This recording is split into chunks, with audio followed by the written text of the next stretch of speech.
Last year, I worked at a laundromat near my parents before I moved away to college. I saw the advert in the window when I was shopping with my dad and figured it was an easy way to earn some money. The woman who ran the laundromat interviewed me, and I started that same day, but not before she introduced me to her daughter, who also worked there. She was called Mia, was really petite and really odd. The first time I met her, she immediately said, "Hey, can you do this?" Then she did this weird thing with her eyes that made them vibrate. It's hard to explain, like they were rapidly moving side to side. And the whole time she had this toothy smile on her face like it was the most amazing thing in the world.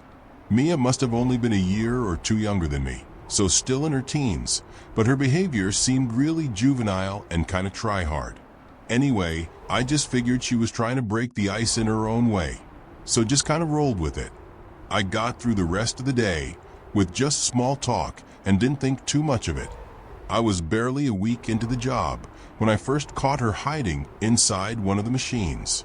She'd somehow managed to climb up and curl herself up in one of the big tumble dryers.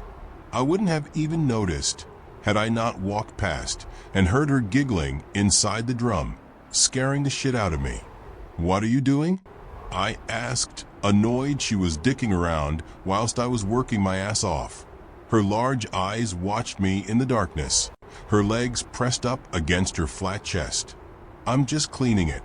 "Right. Okay." I'd literally cleaned the lint out of the machine just this morning, so didn't buy her bullshit for 1 minute. Anyway, she climbed out of the machine like a creepy gymnast shortly after, earning a few strange glances from some of the customers, but no one was hurt. The next time was worse. About 3 days later, I was helping this young mom set up a load of laundry after her machine broke in her apartment. It was her first time in a laundromat, so she didn't really know where to start and had brought her kid along too, although she wasn't doing a very good job of keeping an eye on him. I just finished walking her through the different powders, prices, and settings when I heard that same eerie, echoing giggle again towards the back of the store. Only this time it was followed by a child's laughter. As soon as I heard the sound, I had a weird, hitching feeling in my gut. Although I'd only known Mia for about a week, I knew leaving a random kid with her would be like leaving them unattended by an open electrical socket. Anything could happen. "Sorry, I'll be right back," I said to the mom, leaving her to load her washing into the machine. Most of the machines in the laundromat were 10 kilograms washing machines. We also had a few larger 18 kilograms and one massive front-loaded 33 kilograms machine used for washing duvets, etc., which Mia's mom had affectionately christened the Beast. The whole time I'd worked there, I'd never seen it used once, yet I found Mia half inside the Beast that day, playing with the kid stood in front of it. Her bottom half was inside the drum, elbows resting on the rubber seal with the door open as she handed quarters to the boy. She was pulling funny faces and doing that weird thing with her eyes again, making him laugh. The sight made me freeze for a second, wondering what the hell she was playing at. I heard the boy ask her, "What do I do?" "Just close the door," she explained, and pressed the big red button. It was only then I realized she was trying to bribe the kid into locking her inside the machine and switching it on. "Mia," I hissed, hurrying through the maze of machines to confront her. "But what will it do?" The little boy asked her. "I'll go on an exciting ride." I finally reached the door and grabbed it, putting an end to the madness. Both Mia and the kid looked annoyed, like I'd interrupted a great game of theirs. "What did you think you were doing?" I snapped. "It was just a little fun, right, kiddo?" The boy laughed as Mia tousled his hair before he finally scampered off back to his mother, who was still piling dirty underwear into the machine at the other end of the store, oblivious. "Hey, just chill," Mia said, sensing my anger as she slid out of the machine. He wasn't really going to do it. I shook my head and walked away, knowing the kind of shit my own little brother would do for a few dollars. Later that day, Mia's mom came out of her office to check on us, and I thought about ratting Mia out right there and then, but the way she seemed to always dote on her strange daughter, like the sun shone out of her, made me pause. Why would she believe me over her own flesh and blood? After all, I hadn't even made my first paycheck yet, and I really needed the money. That thought alone ultimately made me decide to just let it slide. I didn't know how much I'd come to regret not bailing right there and then. A few days later, Mia and I were both working the evening shift. It was nearing closing time, and the place was dead. I was just putting a damp sock in the lost and found basket when she appeared at my shoulder and asked, "Do you like me?" I frowned and focused on the sock. Yeah, of course. I knew I'd over-egged the lie as soon as it left my mouth, but I wanted to keep the job at least until college started. "Then why do you never look me in the eye?" I forced myself to turn away from the basket and finally face her. "What do you mean? Do you like me?" Her face had a sudden seriousness to it. Whenever I'd seen her before, she'd always had the ghost of a smile on her lips and a playful look in her eye, but now she looked almost disappointed in me somehow. My mouth felt dry as I croaked out a yes. Liar. I felt my awkwardness switch to fear as she did that weird vibrating thing with her eyes again, only this time they seemed to pull mine in. It was like I had tunnel vision all of a sudden. I tried to take a step back, but my legs felt cut off from my brain. Instead, they followed her as she slowly walked backwards towards the row of machines lining the rear wall. Panic set in as I realized she was leading us straight toward the beast. The playful look on her face returned as she sensed my fear. "Don't worry," she said, her voice sounding like it was at the end of a tunnel. "It's just a little fun." Her vibrating eyes never left mine as we reached the huge machine. She opened the door at her back and started to climb in. In my periphery, I saw her arms and legs contort in a nightmarish way. The whole time her head stayed fixed in space, her eyes now the center of my universe. Once she'd crawled inside, her voice called to me from the darkness of the drum.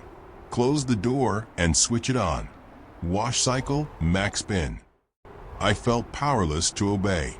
I watched as my arms closed the door and programmed the cycle. The panic inside of me rose, making me feel like I'd vomit if I still had control over my body.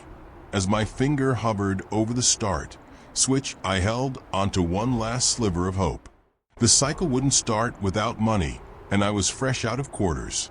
Yet as she ordered me to start the machine and the button clunked home and the door locked without any complaints, I realized she'd already preloaded the coins. The sick creep had planned this right from the start. I heard the machine fill with water and felt tears spring into my eyes as I realized I was about to watch someone drown to death in the worst possible way. The drum part filled to her chin, but Mia never took her eyes off of me, not even as the machine started to spin. I didn't know if it was the trance-like state she'd put me in, or if her neck wasn't human, but her head filled that thick glass door and never rotated an inch. I remember watching a nature documentary on birds of prey and how owls' heads remain stable in flight to better track their prey, and Mia's face reminded me of exactly that. Just this pale, big, black-eyed face staring back at me through the glass. She must have forced me to stand like that, watching her drown for a good half hour, because I remember the floor starting to shake as the machine hit its spin cycle. The drum whirled about her horrid face like an optical illusion, pulling me in and never letting me go until finally, the sudden surge of power caused the lights overhead to flicker. My eyes lost sight of hers for a moment in the darkness, and I blinked for the first time in what felt like an eternity. The top halves of my eyeballs felt like dry gritted glass as they finally slid down on the tears collecting below. Suddenly, in control of my own body again, I flung a hand over my eyes and looked away. I heard Mia calling to me from a machine, trying to get me to look at her again, but I wasn't falling for it. My brain felt foggy and my legs felt drunk. For a split second, I thought about trying to switch the beast off before realizing it wouldn't work mid-cycle, and it'd only release the true monster currently trapped inside of it. Whatever Mia was clearly wasn't human, and I dreaded to think what she'd planned for me next. I remember half running, half stumbling past her mom's office door, praying it wouldn't open in case she tranced me too.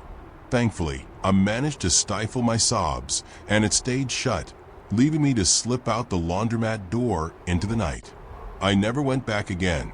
When my parents asked why I quit, I told them I needed more time to focus on my studies instead, which seemed to shut them up. A couple of days ago, I finally mustered up the courage to look up the laundromat on Google Maps Street View. I didn't know if I was hoping to see if the store had closed or if anyone had left any bad reviews complaining about the creepy teenage girl that worked there, but I found neither. Instead, all I saw was what looked like another ad for hire in the window, and the silhouette of a small woman with bleached blonde hair staring out the window. I didn't know if that was Mia or just a bored customer, but I closed that browser window real quick. I'd hoped telling my story on here would somehow help me to process it, but now I've told it I don't really feel any better. I still can't use the dorm laundromat because every time I close the machine door, I see her creepy owl-like face staring back at me. I'm either hand washing or buying new clothes these days, which is breaking my bank account. I think I need help. Maybe I should see someone?